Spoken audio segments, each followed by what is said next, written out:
Well, hello, everyone, and welcome to the most amazing episode of the EntreMD podcast so far, the 100th episode. And today is going to be exciting, it's going to be inspiring, it's going to be different. You haven't seen an episode like this one before, so I hope you're ready. It's going to be so much fun. So, today we're actually going to have a podcast takeover. I am not going to be the host today. We have an amazing doc here, Dr. Michelle Mudge-Riley, and she is going to be the boss of the show today. Now, she is a doctor that, I've followed, I've admired her work because she ventured into this entrepreneurial space when most of us didn't know that it exists. I just had the privilege of being a panelist at her conference, the next 2021 conference, all about physicians helping other physicians make the transition into non-clinical careers. And it was amazing. So when she said yes to being the host for the 100th episode of the EntreMD podcast, I was like beside myself excited. You're going to find out why. So Dr. Michelle, welcome to the show.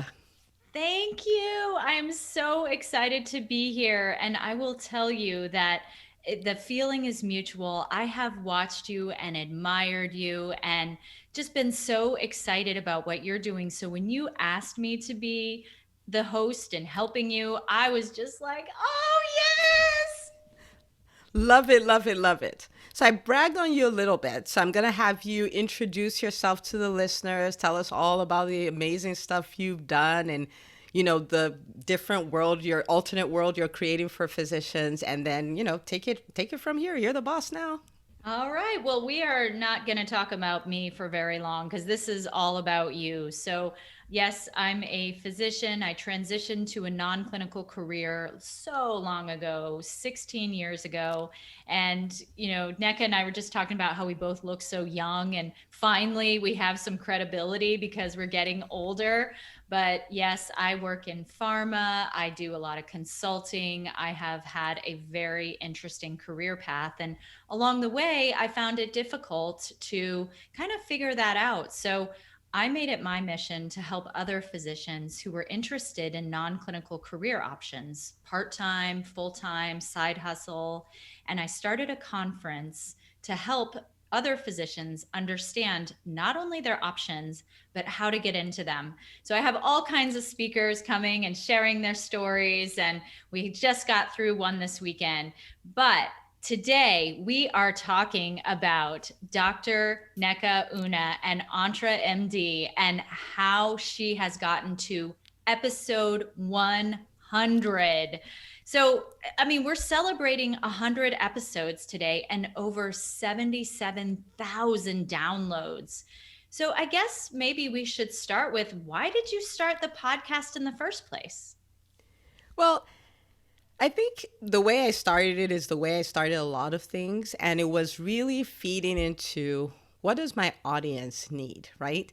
And so if I track back, it's a really funny story. I had a group of docs I was working with, and I'm like, the biggest problem your business has is obscurity. Nobody knows you're there. So I want you guys to go. I want you to go reach out to podcasts, ask to be guests, show them how you can be of value to their audiences, and go there so you can get in front of new people. And at the time, I was doing a lot of videos, a lot of Facebook Lives. I was doing events and all of that stuff. But I'd never really ventured into the podcast world. And I believe you can't tell people to do stuff you're not doing, right? So I was like, okay, here I am. I've created this challenge, but I haven't done this. And not for a fear of putting myself out there. That's just not something that I'd explored. So I reached out, I pulled out my computer. This is 10 o'clock at night, send all these invites to, some podcasts. I was like, this is what I can do and all of that stuff. And I got three yeses, in less than 10 hours, I got three yeses. And I went on, I was a guest on these, three shows, I think it was at the time. I was like, this is pretty cool. So I went to the EntreMD Facebook, private Facebook group, and I'm like, okay, guys, how do you like to consume content? Is it a vlog? Is it a blog? Is it a podcast? And I'm thinking, I know my people. They're all going to say video. And I'm going to be like, of course. And I'm doing this for you. And over 90% of them said podcast. I was like, what in the world? because it's all about getting the message out there, right? I'm not being a podcaster for, the sake of being a podcaster. So I'm like, really? And so this was the beginning of November of 2019. And I was like, okay, they like podcasts. And about the 10th, I was like, I'm going to start a podcast. And on the 11th, I record the intro and outro on my phone, a cell phone, with my earbuds. And the 12th, I recorded a few episodes, sent them out. It was, approved on iTunes. And 100 episodes later, here we are. Were you scared to put yourself out there?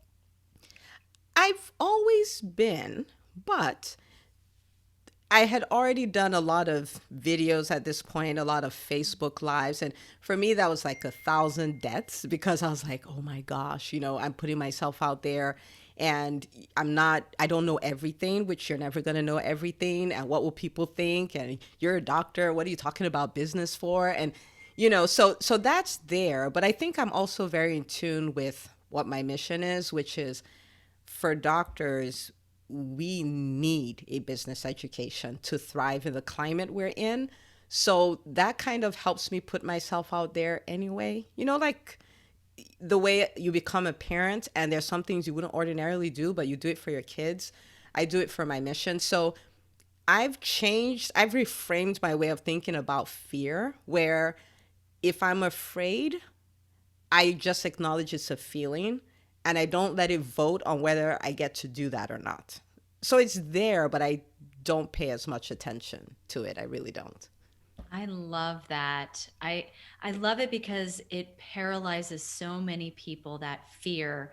And it sounds like what you do is it's not that you don't feel it, but you acknowledge it and you push it away and you say, all right, I'm going to do this anyway. And then you show it that it has no power over you. Exactly. Wow. Exactly. Well, I mean, we can't talk about the 100th episode of this podcast without talking about some consistency, because data shows that only about 40% of podcasts on Apple Podcasts are active. And I think that's since 2020. That's the most recent data there, in December of 2020. So how in the world have you managed to produce 1 to 2 episodes consistently for 16 months? So I think in the beginning, the plan was just to be consistent. So I chose Monday, no reason. I just picked Monday. And I was like, I'll put out an episode. And then I started having people reach out and say, oh, I always use your podcast for my commute on Monday. And I was like, oh, I can never miss a Monday, right? Because now I have people who are listening and they're like, I will never miss a Monday. So how dare I, right? So that was one of the reasons, is because, I found out that it was part of, many doctors, that's part of their routine. And I was like, okay, you can't touch that. And then I think another reason is because I learned to batch. And so I don't sit every week and produce an episode. If I did that, it wouldn't work. It just wouldn't.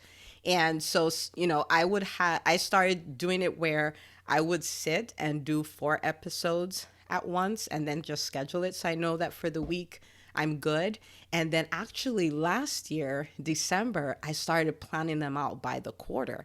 So December, I was like, okay, what do I need to talk about in January? What do I need to talk about in February and March? I got a big dry erase board. I sat with my assistant and we planned out all the episodes. So it took away all the thinking, all the, oh my gosh, I have this burden. I have to record this podcast. I knew. So on my podcasting day, I'll just pick, 4 episodes from those, record them and, and schedule them and they're done. So I've had, like, I think October of last year, where I had a whole month, I didn't record at all. But every Monday, there was an episode. And actually, since January, we started doing 2 episodes every week. And then during the pandemic, I really did a lot of extra episodes because it was like there's so much going on, like doctors in private practice or doctors who are furloughed and all of those kind of things. And I was like, they need to hear something, right? And so I ended up doing more episodes than just the one a week. So I think those are kind of the things that helped me stay consistent. But I kind of started off like I will be consistent, but after I started hearing people talk about it, then I really made a commitment like you cannot miss a Monday. So thank you, everybody. It's because of you. Well, yeah, I mean, you're accountable to people, and that does make a difference. And people are expecting it, and they love it. And I agree. I love your podcast. Oh, It's thank so you. refreshing and authentic, and you give such great information. And that was a great example of it when you were talking about how you batch podcasts, because I think that's a trick that people may not realize. We don't record every week. There's no way. No You way. have to have processes and systems in place. And I know you teach people about that. And we'll get to all that, but great tip for people. So what's your favorite part about the podcast? I think it's the stories I hear after it. I mean, it's to have someone say, I've heard all kinds of things. I've heard um, moms that listen to it with their kids, and their kids are applying the same principles in their lives in school and all of that. I mean, it's so mind blowing to hear that. I actually had a doc who reached out, and she's like, my son, he was supposed to present at a championship or something like that, and he pulled out of it. He was a little shy, and then he listened to an episode and was like, "Oh, that's imposter syndrome. So I'm gonna face that, and I'm gonna do it." And they won. And she sent me an email. And I was now this is her kid. This is not I even love an it. entrepreneur. You know what I mean? I was like, oh my goodness, it was so wild. And so stuff like that's happened, and docs were like, it's so inspiring, and I get practical action steps that I can take action on right away. So there are people who are like, my practice is better. I started a business. I started doing Facebook lives. I'm owning my space as an entrepreneur. Just hearing all that, it's actually working, right? Because I don't podcast to podcast. I podcast so that doctors can see there's a different possibility and we can thrive as entrepreneurs. So to see that actually accomplish the goal, I mean, that's the best part of it for me. Well, and that really reveals just who you are as a person and how you love to give. And you're all about, how do I make sure I set others up for success, which is probably the reason for your success, actually. Right? Let's pivot and talk a little bit about you as an entrepreneur. How do you, let's say you're someone who has an idea, how do you know if the idea is worth pursuing? Well, so here comes my philosophy for entrepreneurs. Every business should, like overarching, should do two things, and it should serve and it should earn. And so I've had people walk up to me and they're like, oh, I'm looking for a coach and I have this thing, it's just a passion project. I don't want to make any money from it. I'm like, I am so not the coach for you. I cannot even figure out how to do that. Right. And it's not because money is not, it's not the leader, but it's right up there and we can't deny it. You know what I'm saying? So if you have an idea, and we have a framework for this in the EntreMD Business School, you have to analyze this idea. Can it serve people? Is there a demand for it? Yes. This idea, will people pay for it? Right? The answer is yes. Then go for it. And that's kind of the way I look at it. It's two-sided. So how do you then know if someone will pay for it? Is there a process? Well, I mean, there are a number of things to look at, right? Like, have people paid for it before, right? So when people are like, nobody will pay me as a coach, well, have people paid for coaches before? Yes, right? Do people have that problem? Because people will pay to make that pain go away before they pay for a benefit. So is there a pain you can make go away? People will pay for it. And that's the truth. If it's something where there really isn't a market for it at all, like, I can show you how to make a particular spice homemade that is unique to the people of a tribe in Iceland. I don't know about that, right? Because there, I don't know about that, but there are many things that people will pay for, and if you look around, you'll see that they are paying for it. you know. Right, right. Yeah, yeah. Competition isn't all bad. It means that people will pay for something. So, Yep. yeah, yeah, I've heard that too. Yeah.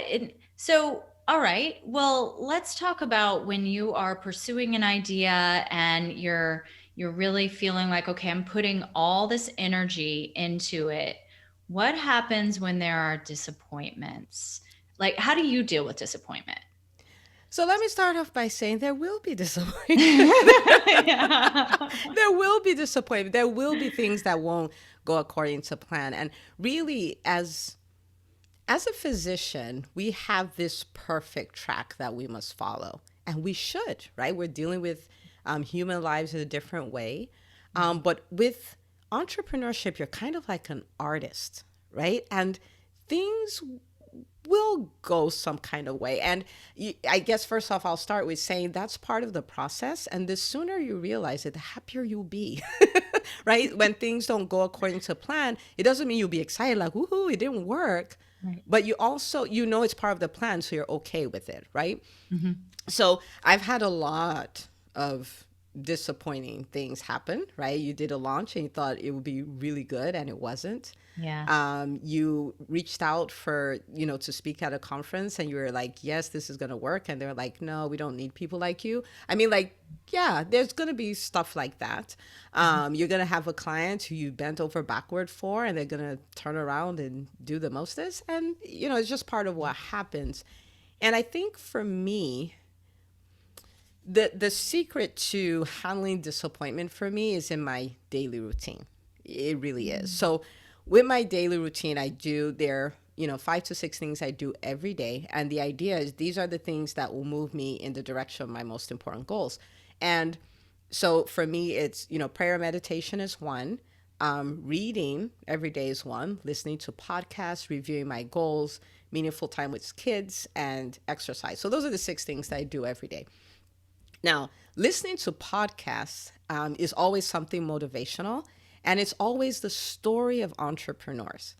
And in listening to the stories, and Dr. Michelle, you know this, there's disappointment everywhere. So it normalizes the fact that something disappointing happened. And then it also shows you that all these big guys that you look at and you're like, look at the amazing things they're doing. They all faced it and they all came out better. So because I reinforce that every day, when disappointing things happen, it's like, well, welcome to the league. This is what everybody does. So how are you going to use this? How are you going to use this to get better? How are you going to use this to make your business better? How are you going to use this to make yourself better as an entrepreneur? Doesn't mean it doesn't hurt, but I'm just able to respond to it in a different way. And looking at my goals every day, that helps because I'm like, okay, that happened, but we're still going here though, right? Like, it doesn't throw me off track. I'm like, you're still going here. We still have to go there. So I think those 2 habits, and of course for me, prayer, because I never thought of myself as a strong person. I don't think I'm a strong person. So to be able to go somewhere and cry and say, God, I'm doing my best. You have to fix this. Yeah. To share that responsibility for me is very helpful. And so I'm just like, I'm going to do my best. I'm human. And then God is going to do the rest because he's God, and that's kind of the way I handle it. But it's entrepreneurship. There's always going to be disappointments.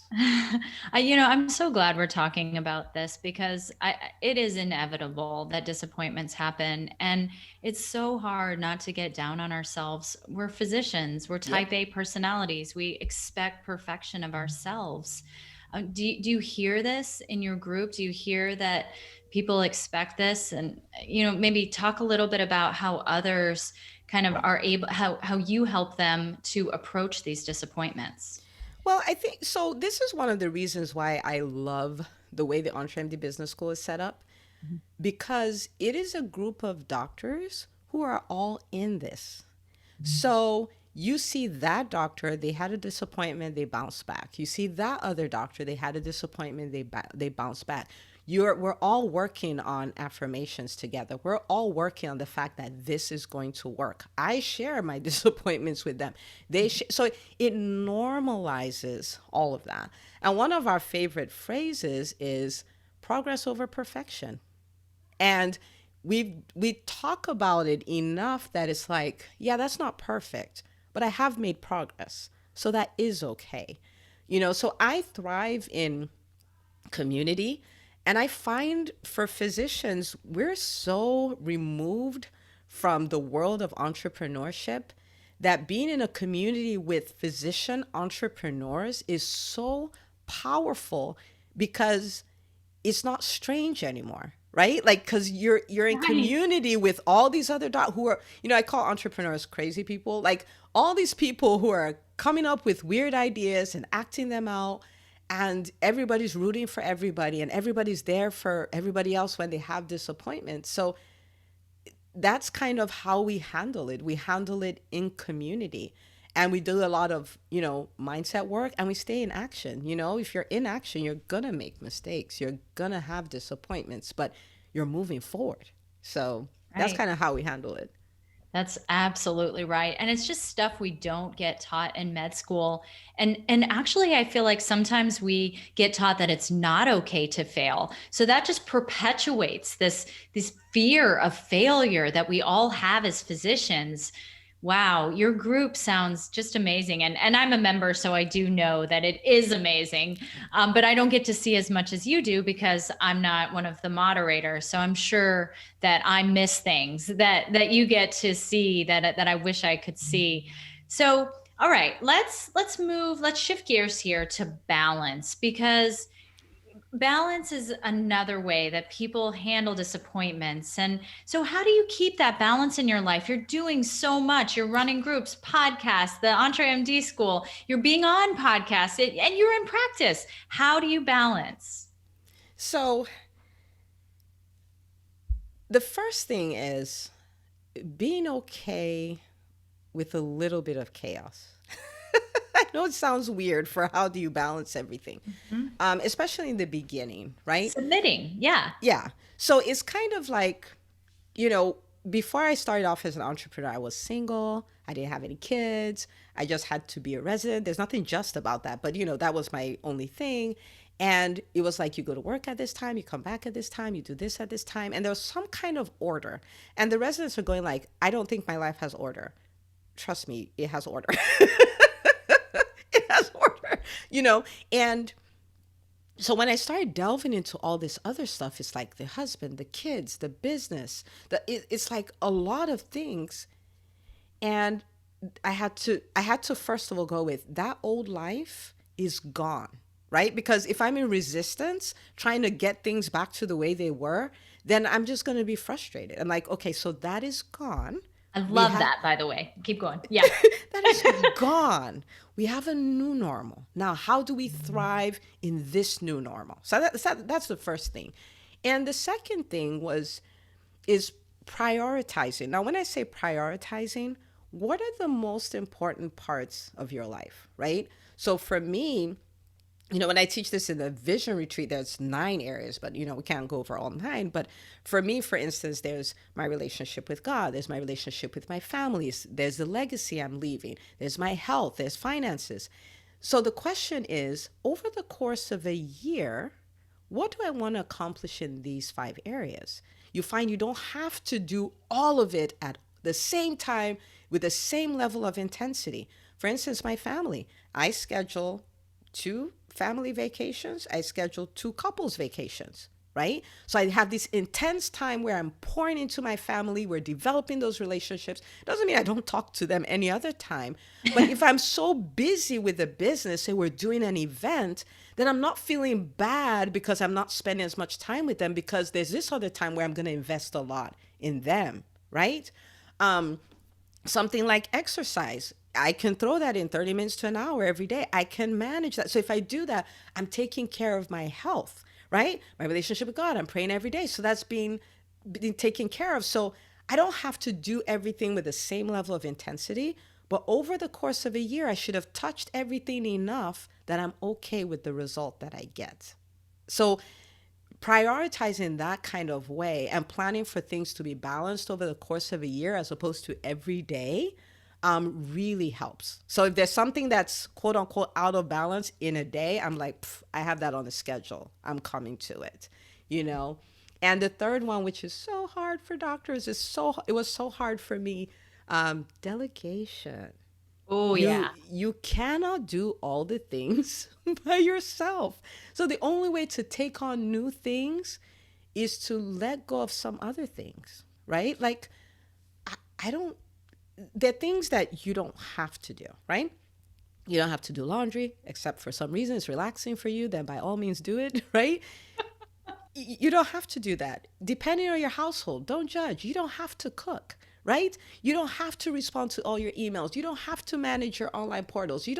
Your practice, you don't have to run everything. You don't have to do those things. You can build a team. And if you build a team, it frees you up to do so much and to stay in your zone of genius where you're always happy. So when I'm doing EntreMD stuff, I'm happy. When I'm podcasting, I'm happy. When I'm doing live sessions, I'm happy because that's my stuff. So I may look like I'm working. I am not working. I am having fun. How did you learn all of this? Well, some of it is the school of hard knocks. Um, Uh-huh. but I have spent a lot of time, money, sweat, and tears in personal development. I have read a lot of books. For the last few years, I've done 52 books a year. That's a book a week. I've Wow. spent tens of thousands of dollars on coaching. And I think there are two reasons why I do that. One is I truly believe, not believe, I truly want to become the best version of myself. I am chasing that. Like, I want to be the best version of myself. And two is that I feel it's insane to want to lead people when you're not actively getting better because I can be a lid. If I am showing people what is possible as physician entrepreneurs, then I have to climb higher, higher to say there's more. If I stop learning, then I'm showing them this is all there is. And maybe that isn't all there is. You know what I'm saying? So it's like a responsibility. Like I owe it to myself and to anybody who gives me their time to listen to me to be the best version of myself. Wow, that is really inspiring. Yeah, it's like you're letting others down if you're not doing what you can to show up as that best version of yourself. Yep. Wow. Well, you've accomplished so much. What's next for EntreMD, for the podcast, for you? Can you give people a sneak peek? Well, so I have had this BHAG and this big, hairy, audacious goal. Mhm. And it's that I want to help 80,000 doctors um, build profitable businesses. And people are like, how did you come up with that number? Yeah, So I Googled, I'm like, how many physicians with active licenses in the US? They're like 800,000. I was like, I want 10%. I like it. That's Yeah. literally where that number came from. And I'm like, I want to help. And I don't have the entire how of the how that is going to happen, but I'm like, I'm on it and we're going to keep going. So that's really the driver for everything, the podcast, the business school, the speaking, all of that stuff. So that's the big thing. And to see doctors do that, either they started a practice which we've had many in the EntreMD Business School start practices, or they finally got comfortable building their coaching businesses and all of that. It's just so humbling to watch that and to see that truly this is a new time for physicians. Like it looks bad, but it's gonna birth something new. And I'm just excited to be a part of that. So Right, right. I mean, yes, out of chaos rises resilience and all sorts of new ideas. And so you are one of those who is leading the physicians towards some of that stuff. I can see that. I love we it. can do it. We've Yeah. been told, see patients, you're not an MBA and all that stuff, but that's not true. That's not true. We have what it takes to thrive, and who knows what healthcare is going to look like 3 years from now, 5 years from now. We don't know, but we can be part of the new version. So, so true. So, for someone who's listening and wondering, what's the first step? What can I do? What do you recommend? Someone that wants to start a business? That or just wants to become a better version of themselves? Well, so my first step was deciding to do it. And that doesn't mean you'll know the how. There are many things I've planned to do. I still don't know the how, but I am putting one step in front of the other, one foot in front of the other. So it's a decision. Like, I'm going to do this. Um, and the second thing is you need to get the training for it. I don't know there's any way around that. The most radical transformations I've experienced have been in training. You know what I mean? And if you think about what the medical training system does, it's phenomenal. I need you to think of a teenager that you know, right? You take a teenager, they go into pre-med, and after that, they go into medical school, and they come out as people who can do surgeries, who can intubate newborns. It's phenomenal. This was just a teenager. So you've done that once as a physician. And if you could go through another training system, now I'm not saying go through residency and all of that, but you know the formula, right? If you can go through training, you can become this other person who can thrive as an entrepreneur, who can be the best version of themselves. So, I mean, if you're starting with books, you can start with that. If you're ready to do it like you're meaning, you can sign up for coaching. You can come join the EntreMD Business School. We'll be happy to have you. But you want to put yourself through this process so you can learn a new way, and then you can start acting a new way. And it's fantastic what can happen. Yeah, yeah. Even just joining the Facebook group or going on your YouTube channel and watching some of the videos just to get inspired, or listening to the 99 podcasts before this. And I will tell you something interesting. This has happened to me multiple times. The first time it caught me off guard. A doc was like, "Oh, I'm almost caught up." I'm like, "Caught up with what?" They're like, "I started listening to the EntreMD podcast from the first episode. I'm at 66." I'm like, "You started from number one and you're working your way?" She's like, "Yeah. And I've done this and I've done that. I've started my YouTube channel." Oh. I'm like, "Oh my gosh." And then I heard number two, number three, number four. I was like, wow. So yeah, like you can do a Netflix binge, you can do an EntreMD podcast binge. Yeah, yeah. Well, and the other thing that I know you and I've both talked about is we're both introverts.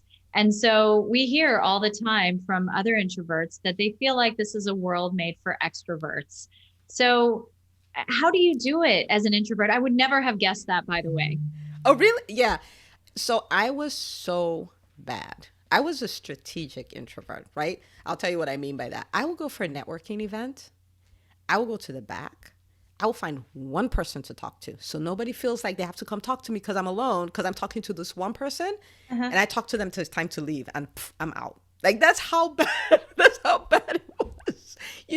So, and time to do videos. I was like, you mean like my face on the World Wide Web? Like, we're not doing that. But I think at some point I found another definition for introverts, which is different. So being socially awkward and being shy and all of that, introverts can be that, but they don't have to be. I see being an introvert as someone who draws strength from solitude, right? Like, so I don't get energized by being in a room full of people. That's something that drains me. I may love to do it, but when I'm done, I need to go back to my room. I need to go take a walk, or I need to go take a long shower and refresh myself, because that's hard. That's draining for me. And so that's just recognizing the source of my strength. But as far as, running a podcast or speaking and dominating on stage and all of that, those are all learnable skills. They're all learnable. So you can start learning them. You can start practicing them. You can go be a guest on a podcast. We're doctors. We have the most phenomenal stories, right? You can go do that. You can go do a Facebook Live, right? And we have frameworks. You can check it out on the podcast and all that. We even have an episode with someone from the EntreMD group who's like, I can't do Facebook Lives. And we did a challenge and she did it. And I brought her on. I was like, come tell your story, So embrace it and maybe look at being an introvert a different way. It just means You're okay with your own company. You get strengthened by being alone, but it doesn't mean you have to be socially awkward. It doesn't mean you can't speak powerfully. It doesn't mean any of that. And truthfully, I'm proof of that. And there are many students in the EntreMD Business School that started off with, I'm an introvert. And now they're loving putting themselves out there. We can do it. 100%. I completely agree with you and feel the same way just about large crowds and being able to enjoy them, but then needing to have that time where you just recharge, and that's okay. It actually, as an introvert, I think sometimes the thoughtfulness of introverts is a skill that we all have and that you can really use to your advantage. I see you doing that because you really understand where physicians are coming from and you meet them where they are and you give them what they need right at that right time, especially in EntreMD Business School. And so then they recognize that maybe they couldn't see it before, and then they take that and they realize, wow, look at what I can do. It's really cool. Wow. I like that. I'm going with your version. And you're right about the thoughtfulness. I haven't quite thought about it that way, but I love thinking. Yeah. Like I have times where I just, take a walk and it's just to think and be by Yeah. myself. Yeah. And I get some of my best ideas from that. So now that you say it, I'm like, yeah, that is true. Yeah. Well, how can we support you? How can the listeners support you with just what's next and helping all of those physicians, this big, hairy, audacious goal that you have? I mean, I think the biggest thing would be, if you love the podcast, if it's helped you in any way, review it, share it with the doctors in your life. And if there's any places where you're like, this conference is missing the EntreMD message, let them know. Say, hey, we would like to have her here too, and stuff like that. But really, we live in a difficult time for physicians. It's not always going to be that way, but it is. And being able to, whether you're employed or not, whether you're clinical or non-clinical, being able to figure out how to compete, figure out how to create those things you've dreamt about for so long, figure out how to build a profitable practice in times when private practices are shutting down. Being able to do that, it would be huge. It will make all the difference. So anything you can do to spread the word out there, I would really appreciate it. I really would. Yeah, sharing this 100th episode, for example. Yeah, absolutely. Well, it's been so nice talking with you. I feel like the listeners have really gotten a chance to get to know you a little bit better, pulling back that veil and getting to see you behind the scenes. Is there anything you'd like to leave the listeners with? My favorite thing, Nike style, just do it. Do it. Yeah. Anything you've heard that you're like, I should do that. Don't wait. Just do it. Just pull the trigger, do it, let it be done. And because what happens is after a while you look back and you're like, wait a minute, look how far I've come. The saddest thing is to look back a year later and realize you're still saying, I should do this.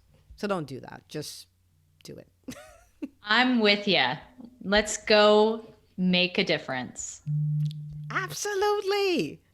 Well, thank you so much for doing this. I'm going to ask you now, like, what do you have for our listeners? What last words? Because I'm not going to let you go without giving us that.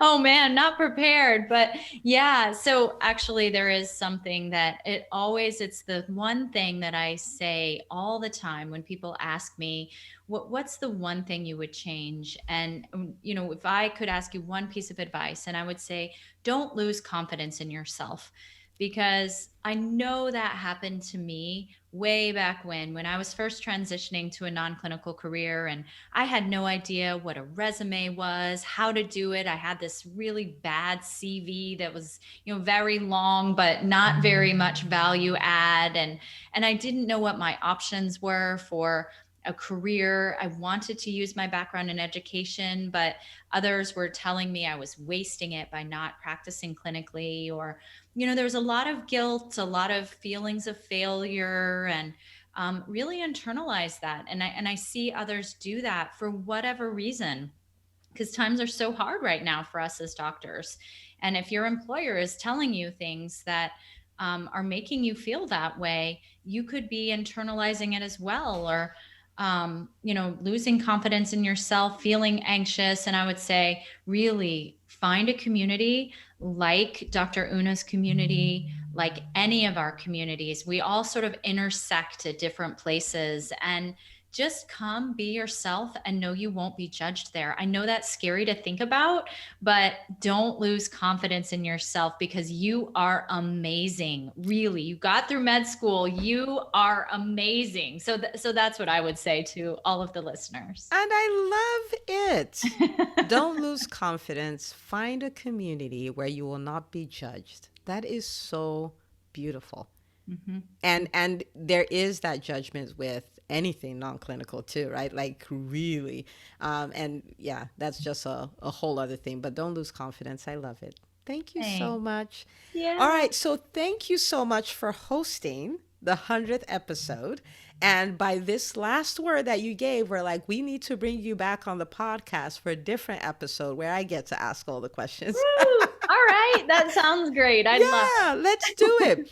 Okay. So thank you everybody for listening, and please share this episode. If you love the podcast, review it, spread the word. Let's hit that BHAG. And here's to another 100 episodes. Thank you so much, Dr. Michelle. Thanks.